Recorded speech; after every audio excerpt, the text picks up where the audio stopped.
This is reposted.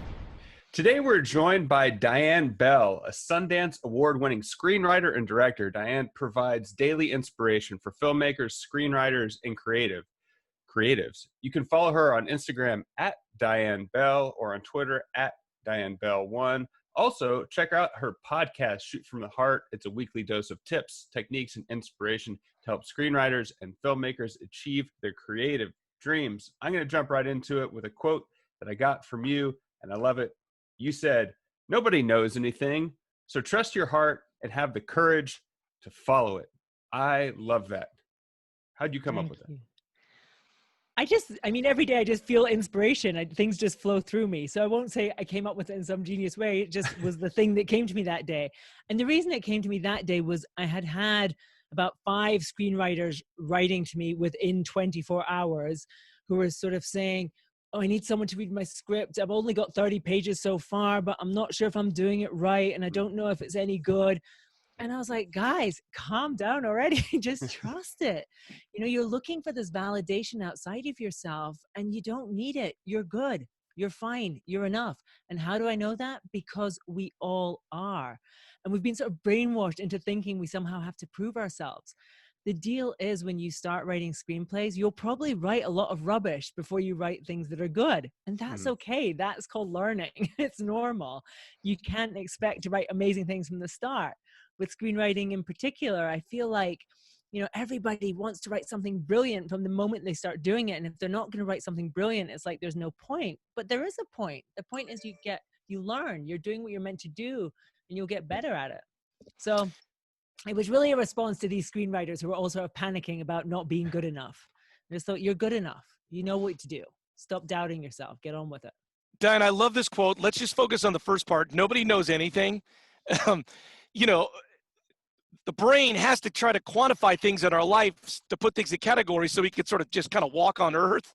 But really, we don't know anything, right? I mean, truly, we don't know what's right around the corner.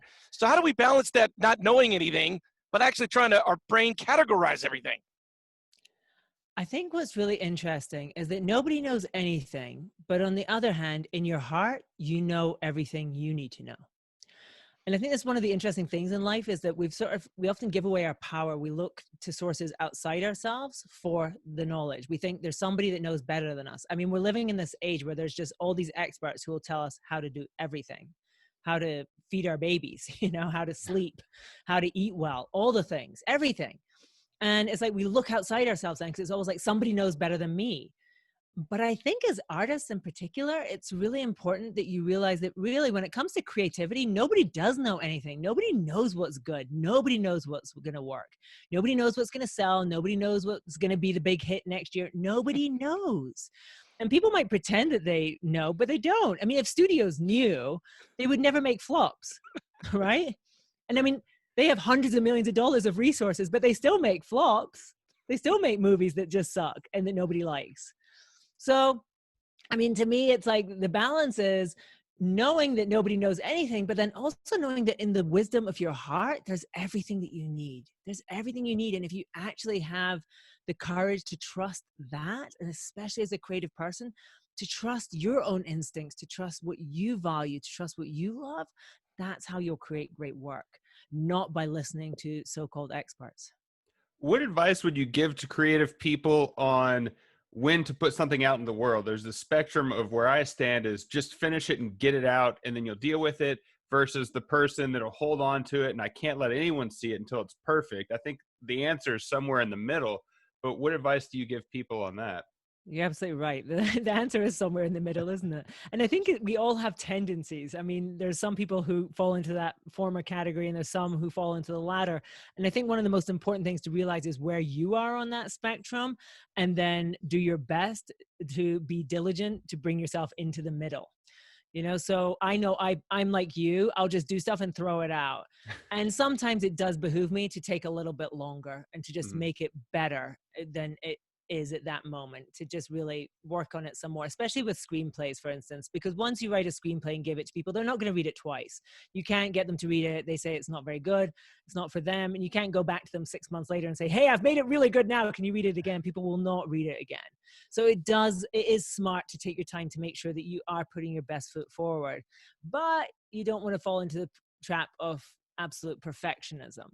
So, it's just it's knowing yourself, knowing what your tendency is, and then deliberately and consciously working to bring yourself into that middle ground, I think. You teach a course on creativity, actually being stuck in the creative process. I don't want you to give away the $9.95 class right here on our podcast, but maybe just like one tip if you're stuck with creativity. Creativity to me is the natural state of our being. And if we are in alignment with ourselves, it just flows. It just flows. You can't actually really stop it. We're meant to bear fruit. We're just like plants that are meant to bear fruit. We're meant to be creating. And creativity can obviously take many different forms. It's not all painting or drawing or writing. It could be engineering or mathematical or medicine. It can be many different forms. But I feel like creativity is our natural state. If it's not flowing, one of my biggest things is to relax, to step back, and to reconnect with joy. Always. Like, we start to put pressure on ourselves, and the more that we're putting pressure on ourselves, if we're trying to write something or we're trying to do something and we're feeling like it's not flowing and it's not working, the biggest advice I'll always give you is just take a break from it. Just step back, relax. Recently I was on vacation in the mountains here in Colorado, and one day a hummingbird came into our house and it got trapped, and it was trying to get out through this window. And this window was quite high up. It was like one of those sort of cathedral windows, if you know what I mean, in the house. And so it was quite high up, and it was just flying against that window again and again. And I thought, my God, this is such a metaphor for how so many of us are with problems. Like when we're stuck and we can see through the window exactly where we want to go. We know where we want to go, but we're just like flying into the window again and again and again. And if this hummingbird just took a moment, flew back away from it and flew down, it would have flown out the door. We did manage to rescue it. Happy ending to that story. But I think, it's just getting a different perspective on it. When you're stuck, you're often just banging into that window. It's like, where you want to go, but you're just crashing into the window and you can't figure it out, and you're getting panicky, you're getting stressed, you're getting, just feeling like I'm never going to get there. I'm never going to get there. It's never going to work. And it's like, just relax, step back, reconnect with joy, reconnect with space inside yourself, reconnect with trust and faith. Get a different perspective on it, and then it'll start to flow again, just in a natural way. So back to you a little bit more. I want to focus on the second part of this quote. I think the career of a director is very interesting because there is not a point A to B. There's not a path to get there. And I'm curious if you had a moment in life where you took a leap to become a director, you had courage, or was it more of like, this is what I have to do, and there was nothing that was going to stop you? Well, I'd say kind of both. I never thought of it. It never crossed my mind to direct movies until I was well into my 30s, until I'd been working as a screenwriter for 3 years professionally. Before that, I didn't think, it was as far-fetched as like, I don't know, being an astronaut. It wouldn't have even crossed my mind. It was like, I couldn't do that. There's so many technical things. There's so many things you have to know. I wouldn't have the first clue how to do it. And one day though, as a screenwriter, I had 3 films that have been sold, set up, that were going to happen, that were, they were totally done deals. And in the space, this is not a lie, this is absolute truth. In the space of one single week, all 3 of them fell apart. Reasons totally outside of my control. Completely outside of my control.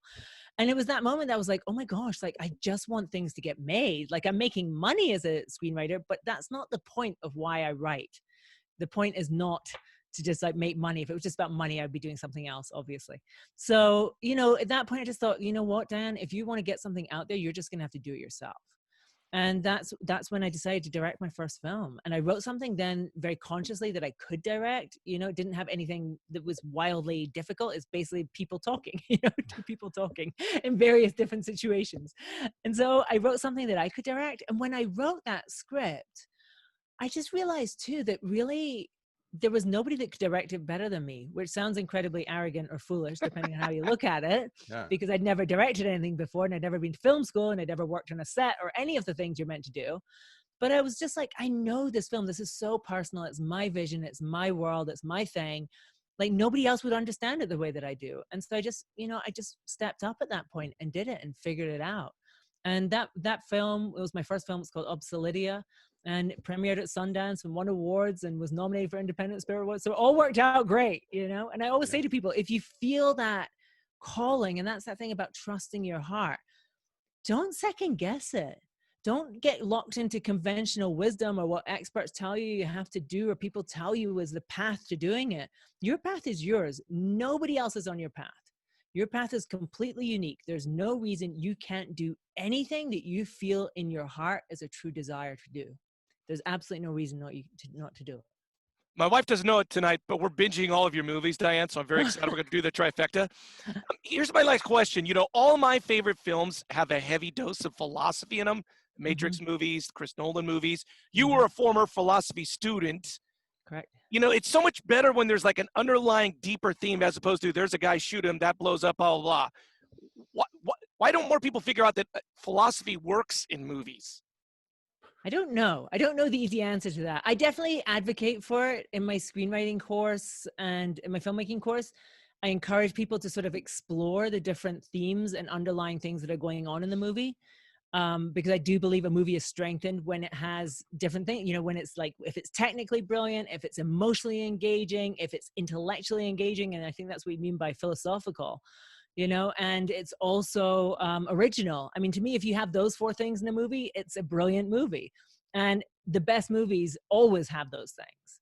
You know, like a good horror film like Get Out, you know, it's got all those things going on too, right? So I don't know why more people don't sort of realize that you just think about it. Because I think once you have your story, it's like peel the layers for yourself. What are you really talking about? What's it really about? And then how do you enhance that and, you know, make it more of a thing? But I'm with you. I love movies that make me think. That's my thing. Nice. Thank you so much for taking the time with us, guys. Check her out on Instagram at Diane Bell, Twitter at Diane Bell 1. Check out the podcast, Shoot from the Heart. Thank you so much for joining us today. You were a total treat. Thank you so much for having me. I really, really appreciate it. It's been lovely.